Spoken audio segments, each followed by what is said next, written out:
El aparato genital o sistema reproductor masculino es una red de órganos internos y externos que funcionan en conjunto para producir, apoyar, transportar y entregar espermatozoides viables para la reproducción. Es la parte del cuerpo involucrada en la función sexual. Testículo y epidídimo. Los testículos son órganos ovoides aplanados transversalmente que tienen dos caras, una medial y una lateral, dos bordes, uno posterior y uno anterior, y dos extremidades, una superior y una inferior. Se ubican por detrás y por debajo del pene, entre ambos muslos.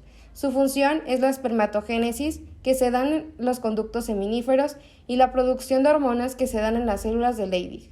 El epidídimo está aplicado sobre el borde posterior del testículo. Cuenta con una cabeza redondeada, un cuerpo alargado separado del testículo por dos surcos, uno lateral y uno medial, y una cola inferior libre frente a la extremidad inferior del testículo. Además, tiene un borde interno que es grueso y se relaciona a los vasos que llegan al testículo y un borde externo que es fino y pequeño. Dentro del epidídimo está el conducto epididimario, que mide de 6 a 7 metros y aquí maduran los espermas. Migración testicular. Durante el desarrollo embrionario, los testículos se encuentran en la cavidad abdominal. Alrededor del cuarto mes, los testículos van a empezar a descender por el ligamento gubernaculum testis, que va a traccionar para que el testículo baje. Así, para que al llegar al octavo o al noveno mes, ya están en la posición escrotal. Esto es importante ya que en los testículos se lleva a cabo la espermatogénesis y es necesario que la temperatura sea menor a la corporal. Es por eso que los testículos se encuentran fuera de la cavidad pélvica. La espermatogénesis es el proceso de diferenciación celular que conduce a la producción de espermatozoides y se realiza en el interior de los testículos, en concreto en los túbulos seminíferos. Una vez creado, los gametos se desplazan hacia el centro del túbulo seminífero y se transportan hasta el epidídimo, la parte superior del testículo, donde se desarrollarán su maduración final y serán expulsados finalmente. Este proceso se inicia cuando el varón llega a la madurez sexual, es decir, en la etapa de la pubertad. El ciclo completo dura aproximadamente de 65 a 75 días y se divide en diferentes fases.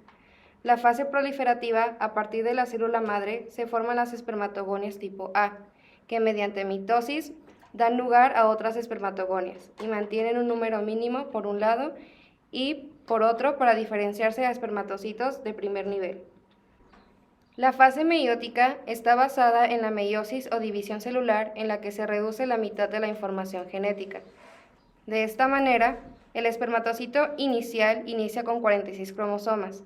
Se divide en dos espermatocitos de segundo nivel que a su vez se dividen en dos células de 23 cromosomas. Las espermátidas, de esta manera, del espermatocito inicial se crean 4 espermátidas de 23 cromosomas. En esta fase, primero hay una separación aleatoria de los cromosomas homólogos y luego una recombinación, lo que va a ser fundamental para la producción de diversidad genética.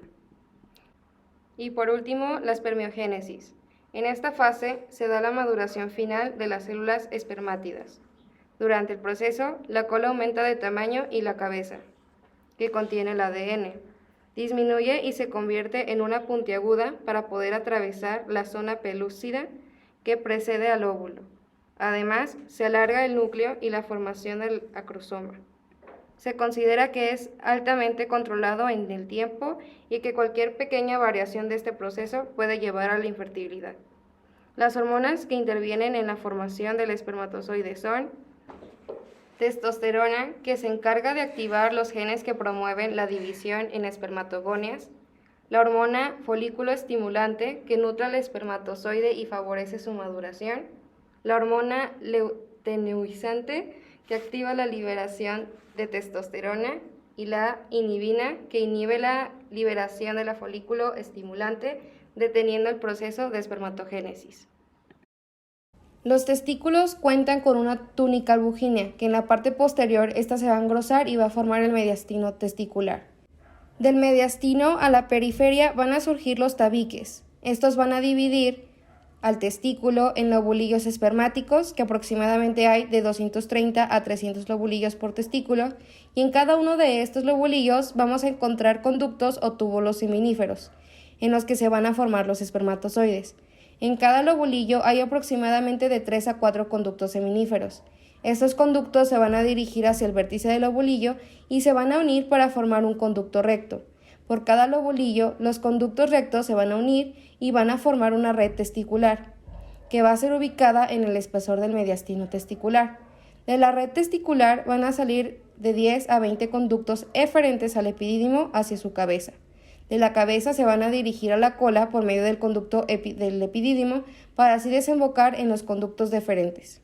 Envolturas del testículo y del epidídimo. De lo más superficial a lo más profundo, primero va el escroto y la bolsa escrotal. Esta bolsa está constituida por varios planos: la fascia espermática externa, la fascia cremastérica, la fascia espermática interna y la túnica vaginal.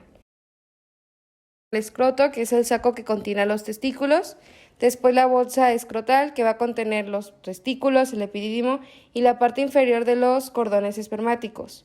La bolsa escrotal va a estar constituida por varios planos.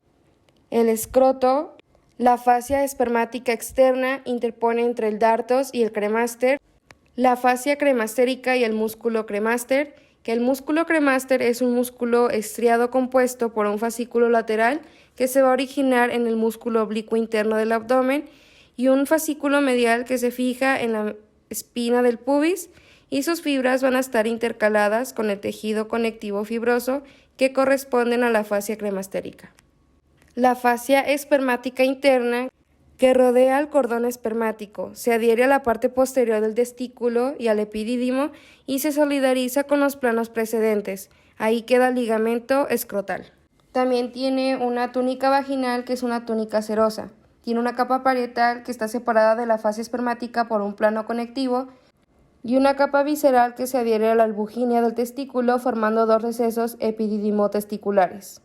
También hay una cavidad vaginal que está interpuesta entre las dos capas.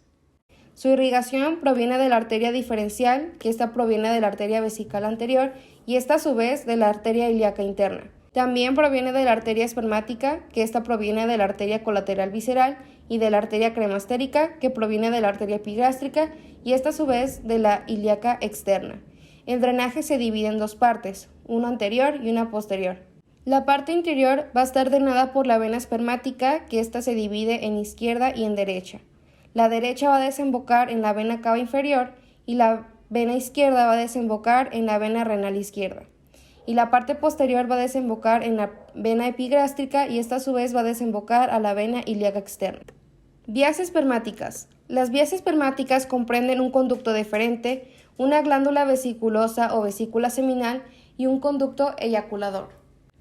El conducto deferente se extiende desde la cola del epidídimo hasta su unión con el conducto excretor de la glándula vesiculosa. Es un conducto cilíndrico, a excepción de la porción final, donde es irregular, y forma la ampolla de este conducto. En su trayecto hay 4 porciones: la epidídimo testicular, que va desde la cola del epidídimo a la unión del conducto deferente; la porción funicular, que inicia con el cordón espermático y finaliza en el anillo marginal superficial; la inguinal, que inicia en el anillo inguinal superficial y termina en el anillo inguinal profundo; y la pélvica, que son 2 partes: la ilíaca, que es posterior a los vasos ilíacos, y la pelvis menor, que forma el ángulo interdiferencial. En la porción funicular se forma el cordón espermático, que comprende al conducto deferente junto con la arteria testicular, la arteria del conducto deferente y la arteria cremastérica, acompañadas por sus venas homónimas, y el plexo pampiriforme, los nervios ilioinguinal y el ramo genital del nervio genitofemoral, los vasos linfáticos y los vestigios del conducto peritoneo vaginal. Su irrigación está dada por la arteria del conducto deferente, que puede provenir de la arteria umbilical, de la arteria vesical inferior o de la arteria vesical superior, que estas a su vez provienen de la arteria ilíaca interna. La vesícula seminal son 2 glándulas bilaterales situadas detrás de la vejiga y delante del recto. Estas producen aproximadamente el 70% del líquido seminal. Es alargada, piriforme, con una extremidad superior ensanchada y una extremidad inferior de la cual va a salir el conducto excretor, que se une con el conducto deferente para así formar el conducto eyaculador. Está compuesta por músculo liso y tapizado por una mucosa, la cual también secreta un líquido viscoso que constituye parte del semen. Su irrigación viene de las ramas de la arteria vesical inferior y rectal media, que provienen de la arteria ilíaca interna. Las relaciones anatómicas que tiene la vesícula es que en la parte anterior se relaciona con el trígono vesical, la posterior superior con el peritoneo urogenital, la posterior inferior con el tabique rectovesical, lateralmente con el plexo venoso vesical, medial con el conducto deferente y forma el ángulo intervesicular, la parte superior con el punto vesical del uréter y el peritoneo y por último la parte inferior que es el conducto excretor.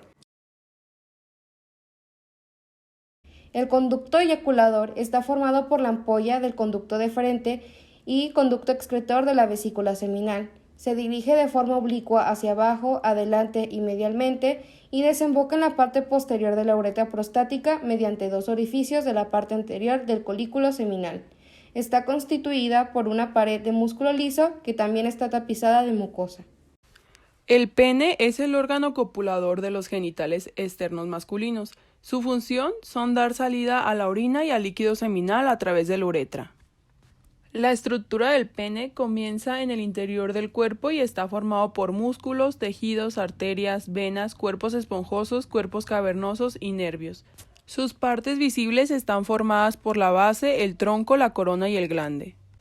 El pene se divide en tres porciones: raíz, cuerpo y glande. La raíz se encuentra en el compartimento superficial del periné, uniendo al pene al periné. Esta contiene el bulbo del pene, así como dos pilares del pene, uno de cada lado. El cuerpo del pene consta de tres tejidos eréctiles, un cuerpo esponjoso y dos cavernosos. Estos tres cuerpos eréctiles se encuentran protegidos por tres capas de fascia: la túnica albuginea, la fascia profunda del pene, o fascia de Budd, y la fascia superficial del pene, o fascia de Dartos del pene. Los cuerpos cavernosos contienen una red de espacios vasculares sinusoidales interconectados de forma irregular, revestidos con células endoteliales. Estos espacios sinusoides están separados por los septos que pasan desde la túnica albuginea. Los septos consisten en tejido conectivo fibroso rico en numerosas células de músculo liso. Una vez llenos de sangre arterial de las arterias helicoidales, los senos cavernosos comprimen el drenaje venoso, que se manifiesta como erección del pene. El tabique fibroso entre los cuerpos cavernosos está incompleto proximalmente, lo que permite el intercambio de sangre entre los senos cavernosos de los cuerpos.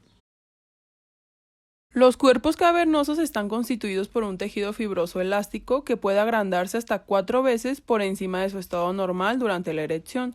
El cuerpo esponjoso se encuentra en el medio de los cavernosos y en su interior se encuentra la uretra, formada por unos conductos por los que pasa el semen y la orina.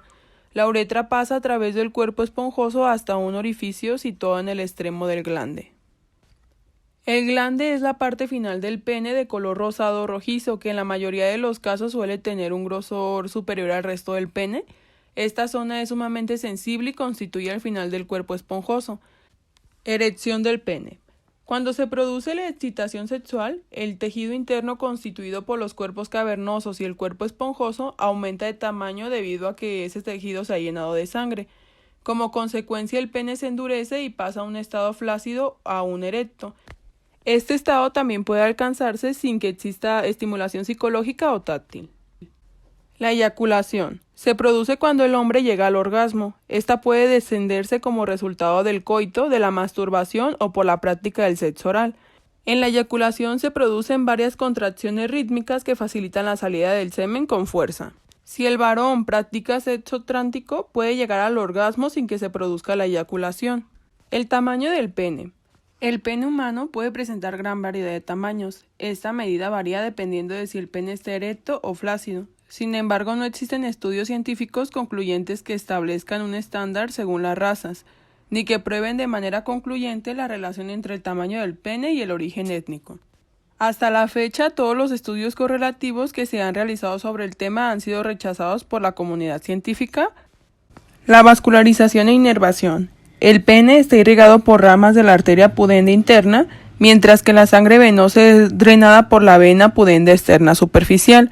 En cuanto a la inervación del pene, está proporcionada por 3 nervios principales: el nervio pudendo, que proporciona la inervación sensitiva y simpática, que participa en la eyaculación, y los nervios esplánicos pélvicos, que proporcionan la inervación parasimpática, que juegan un papel importante en la función eréctil a través del plexo prostático.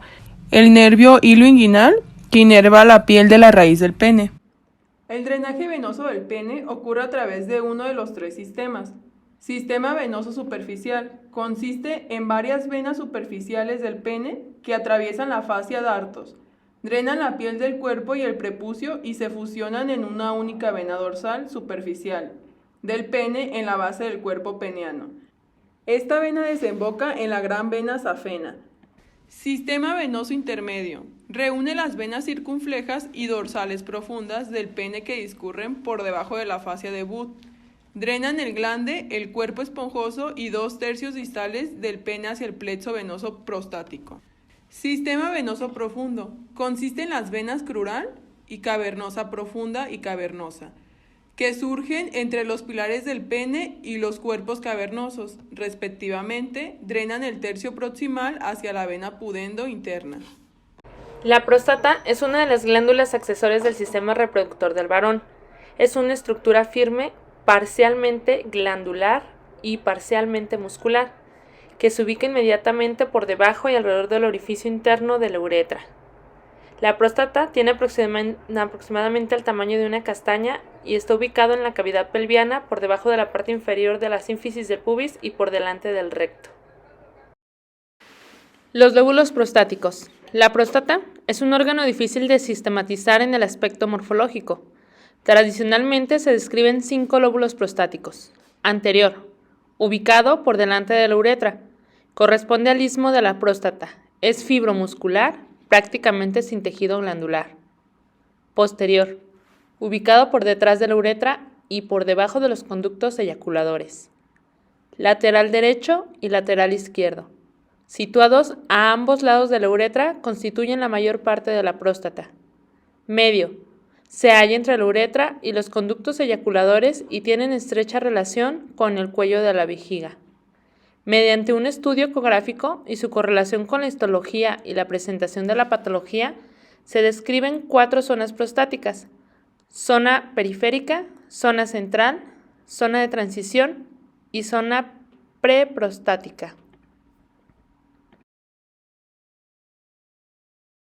Está cubierta por un recubrimiento fibromuscular conocido como cápsula prostática. Su porción inferior más grande en ocasiones tiene un embudo poco profundo que la separa apenas de un lóbulo derecho y uno izquierdo. El tejido glandular de la próstata consta de numerosas glándulas que se abren en 12 a 20 conductos excretores, pequeños que por su parte se abren en el piso de la porción prostática de la uretra, en el conducto prostático que se encuentra. El fluido producido por la próstata durante la eyaculación contiene enzimas y otras sustancias que ayudan a activar los espermatozoides. Las glándulas bulbouretrales, a veces llamadas glándulas de Cooper, son glándulas accesorias del sistema reproductor masculino. Las glándulas bulbouretrales son 2 glándulas amarillentas redondeadas y con forma de pera, ubicadas detrás y a los lados de la parte superior de la uretra. Cada glándula está formada por lobulillos que producen un moco alcalino. Un único conducto transporta este moco al interior de la uretra.